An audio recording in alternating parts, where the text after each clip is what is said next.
Bonjour à tous et bienvenue dans le News Gamer numéro 66, le News Gamer qui marque l'arrivée de l'hiver en France, en tout cas les premières neiges pour les régions qui ne sont pas des régions montagneuses. Et oui, puisque aujourd'hui, cette semaine, il y a eu beaucoup de neige en France, dans toutes les régions, quoi. Donc le froid arrive, l'hiver arrive, enfin il est bien là déjà avec la neige, donc couvrez-vous.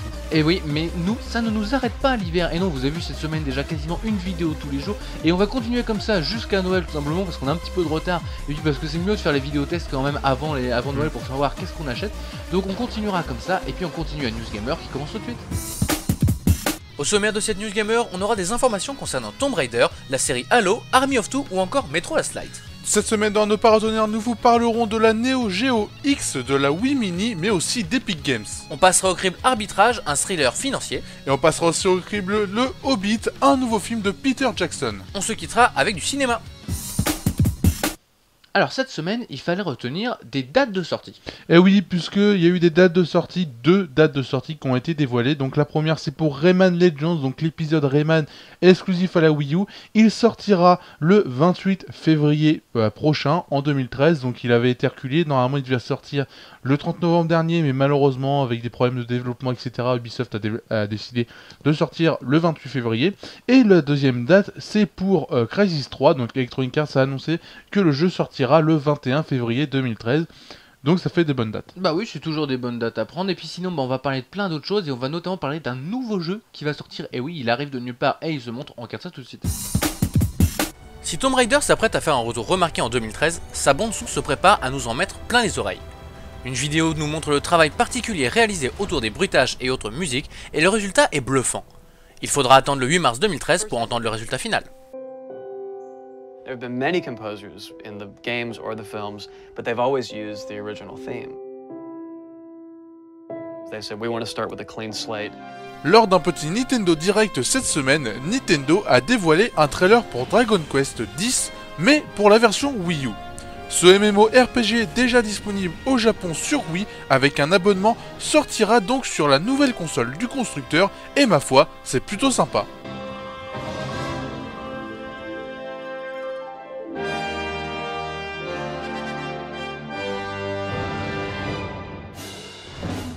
La série Halo défie un peu plus les chiffres du monde du jeu vidéo. Microsoft a annoncé cette semaine que la série a atteint le score de 50 millions de copies écoulées dans le monde et que le quatrième opus, sorti il y a peu, a déjà fait 4 millions de ventes. Des scores à la mesure du monument que représente le jeu du Master Chief.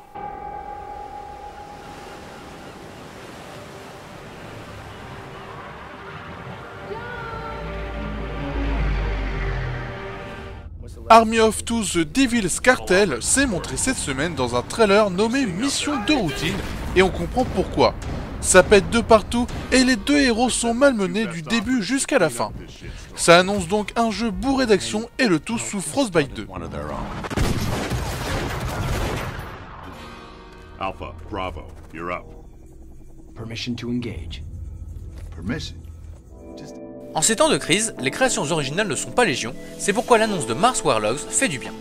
Ce jeu d'action sûrement à la troisième personne devrait attirer les joueurs en quête d'histoires sympas à découvrir à l'image d'un Spec Ops The Line. Le titre arrivera en 2013.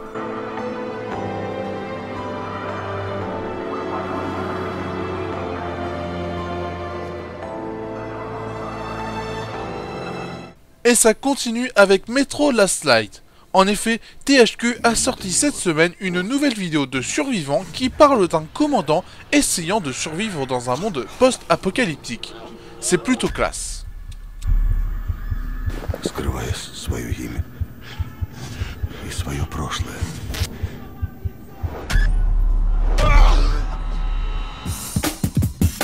On vous a parlé d'en retenir de date de sortie, et bah d'en partenir, on vous parle aussi de date de sortie. Et oui, puisque la date de sortie de BioShock Infinite a été repoussée pour le 26 mars 2013. Elle a donc un mois de retard, donc le jeu a encore été reculé. Bon, les développeurs annoncent que c'est parce qu'il sera peut-être pas fini le 26 février, donc ils préfèrent le finir à 100%, éviter les mises à jour, etc. Bon, à chaque fois c'est ce qu'ils nous sortent, mais il va y avoir une mise à jour, ça on l'attend. Et donc la deuxième aussi information, la date de sortie, enfin si on peut dire dire ça, c'est que la trilogie Mass Effect, donc le pack qui contenait donc les 3 Mass Effect avec tous les DLC, etc., ne sortira pas en France, et pas en Europe, mais en France, donc il sera disponible en Belgique, en Allemagne, en Italie, en Espagne, tout partout, sauf en France. Electronic Arts a tout simplement dit que c'était pour une question de business. Alors, faut arrêter les conneries, quoi, franchement, ça commence à bien faire, les questions de business, etc., puisque beaucoup de fans en France l'attendaient avec impatience et tout, voulaient l'acheter. Malheureusement, ils devront passer par l'import. Bah oui, il y a toujours l'import de disponible, l'import anglais. Ça permet aussi d'avoir des jeux moins chers. Bah c'est dommage, tant pis, il faudra voilà, un petit peu bidouiller. Et puis bah sinon, on parle aussi de fermeture d'entreprise. C'est tout de suite. Si vous attendiez la Neo Geo X, il faudra être un peu plus patient. La console, initialement prévue pour le 10 décembre, se voit retardée à la fin de ce même mois, simplement parce que la fabrication prendrait plus de temps. Si vous l'attendiez au pied du sapin le 25 décembre, vous serez déçu d'avoir à attendre quelques jours de plus.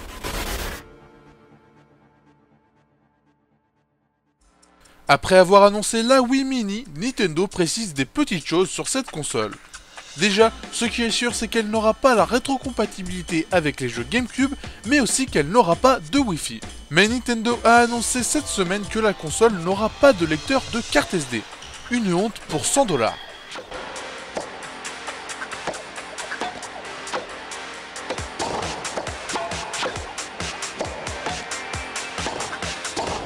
Coup de tonnerre chez Epic Games. Le studio créateur de la série Gears of War vient de perdre son président, parti vers d'autres aventures.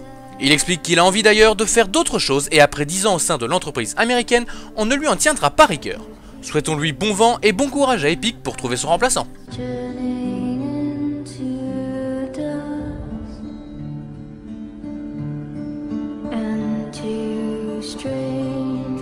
Alors que Guild Wars 2 a fait un carton auprès des joueurs PC, NCSoft licencie tout de même aux États-Unis. L'éditeur coréen décide de faire le ménage. Le but est de recentrer les ressources internes, encore une excuse bien bidon. His soulless armies surge from the waters, hungry for destruction. On vous en parlait récemment, le studio Eurocom ne va pas bien. Après avoir licencié une cinquantaine de personnes, le studio a annoncé avoir définitivement fermé ses portes pour cause financière. Certes, ce n'était pas un studio majeur dans le monde du jeu vidéo, mais tout de même, ce n'est jamais une bonne nouvelle.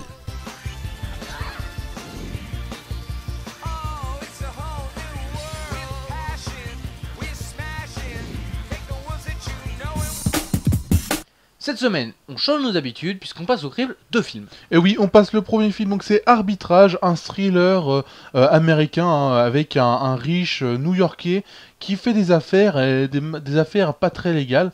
Et aussi, le deuxième film, c'est Le Hobbit ou The Hobbit, comme vous voulez. C'est une adaptation du film de Tolkien, du livre de Tolkien, pardon, et réalisé par Peter Jackson, et c'est du très bon film. Eh bah oui, on regarde ça tout de suite.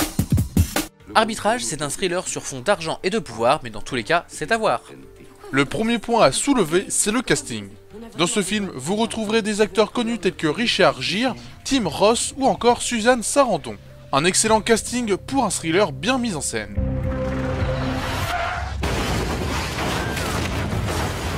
Arbitrage est un thriller dramatique rondement mené. Centré autour de l'argent et du pouvoir politique, le film nous plonge dans les travers des grands de ce monde pour nous montrer la face noire du pouvoir. On est immergé pendant tout le film et finalement, la mise en scène ne nous laisse aucun instant de répit. Une plongée dans une sombre histoire à nous couper le souffle. La moitié des actifs. Il y a un trou de 400 millions de dollars, regarde. C'est ridicule. Pour résumer le synopsis, Robert Miller, un magnat à New York, incarne à lui tout seul le rêve américain. Malheureusement, il est piégé et doit vendre son affaire à une banque avant que l'on découvre ses fraudes. À 2 doigts de conclure, il va lui arriver quelque chose qui va le mêler à une affaire de meurtre. C'est là qu'il va tout faire pour protéger son empire. Arbitrage est donc un thriller fort intéressant, ce qui lui vaut la note de 4 vaches sur 5. Le mec qui a fait ça s'en sortira pas sans encombre juste parce qu'il est passé à la télé. Je suis ton associé. Non, tu n'es pas mon associé, tu bosses pour moi. The Hobbit, c'est le préquel à l'histoire du Seigneur des Anneaux. Mais est-ce seulement à la hauteur? Tout d'abord, parlons du casting. En premier lieu, le réalisateur s'appelle Peter Jackson, un grand nom dans le monde du cinéma. Ensuite, concernant les acteurs, on y retrouve Ian McKellen, Martin Freeman, Richard Armitage ou encore Ken Scott. Un bon casting pour un super jeu d'acteur très convaincant. Voilà une bien joyeuse assemblée. Alors, c'est le Hobbit. Rarement une épopée aura paru aussi incroyablement épique. Restant plus près de l'œuvre de Tolkien, The Hobbit nous emmène au cœur d'un voyage aux confins de l'imaginaire pour un périple dont on ne ressort pas intact. On vit une très grande aventure en restant dans sa salle de cinéma, tout simplement magique. Et qu'il me donne du courage. Ainsi, c'est là votre but. Comme dit auparavant, le synopsis est une adaptation d'un livre de Tolkien. Bilbon Saké cherche à reprendre le royaume perdu des nains d'Erebor, conquis par le redoutable dragon Smaug. Alors qu'il croise par hasard la route du magicien Gandalf le Gris, Bilbon rejoint une bande de 13 nains. Dans un voyage inattendu et semé d'embûches, Bilbon va faire des rencontres comme celle de Gollum. Je n'en dis pas plus car le reste est tout bonnement génial. The Hobbit est donc largement au niveau de l'attente qu'il a suscité, ce qui lui vaut la note de 5 vaches sur 5. Loyauté, honneur, un cœur vaillant. Je n'en demande pas plus. Nous voici à la fin de cette News Gamer et nous voici surtout à la page publicitaire. Et oui, vous pouvez bien évidemment nous retrouver sur le site total-gamer.com avec le forum, on le rappelle encore, venez, voilà, ça fait pas de mal, inscrivez-vous. Et aussi les autres news, d'autres news que vous avez pu voir dans la News Gamer. Et aussi nos vidéos qui sont aussi disponibles sur YouTube, Dailymotion, Twitter, Facebook. Et vous pouvez nous retrouver le dimanche soir sur Acid TV. Eh ben oui, sur Acid TV comme d'habitude le dimanche soir à partir de 20h30, grosso modo. On passe la News Gamer et ensuite nous sommes présents en compagnie d'un streamer d'Acid TV, très souvent le même, mais bon, ça c'est pas grave. De toute façon, vous êtes là, vous venez sur Acid TV, c'est super bien, faut y aller de toute façon sur Acid TV parce que c'est des gars bien. Puis venez-y le dimanche soir, vous pouvez nous poser toutes les questions sur l'univers du jeu vidéo, de la musique ou du cinéma et nous serons ravis d'y répondre. Et puis on se quitte comme d'habitude avec ce qu'il fallait voir, et il fallait voir un film Star Trek. Voilà, donc c'est Star Trek Into Darkness, donc c'est la suite du premier Star Trek qui était sorti il y a pas très longtemps, d'ailleurs qui était pas mal, bon voilà, peut-être pas trop fidèle à l'histoire d'origine, mais bon là c'est vraiment plus dark avec des combats, plus d'action, plus hollywoodien, on va dire ça comme ça. Donc là c'est qu'un teaser, donc ça dure entre 1 minute et 1 minute 10, un truc comme ça. C'est pas très long, mais ça nous montre quand même qu'il y a pas mal d'action dans le film. Moi j'ai trouvé ça pas mal. En tout cas, on continue avec nos vidéos de fin un petit peu courtes en ce moment. Voilà, on a fini les formats de 25 minutes de la News Gamer. On revient à des formats un peu plus courts et ma foi, c'est pas plus mal. On espère en tout cas que vous avez aimé cette émission. Puis on vous dit à la prochaine. Salut.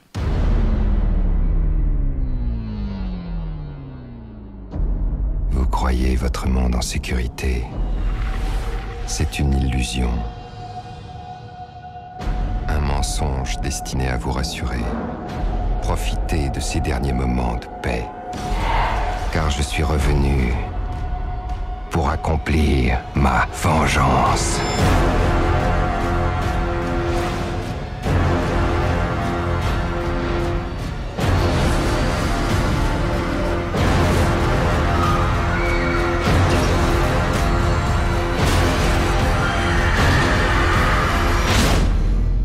Alors, et si on commençait ?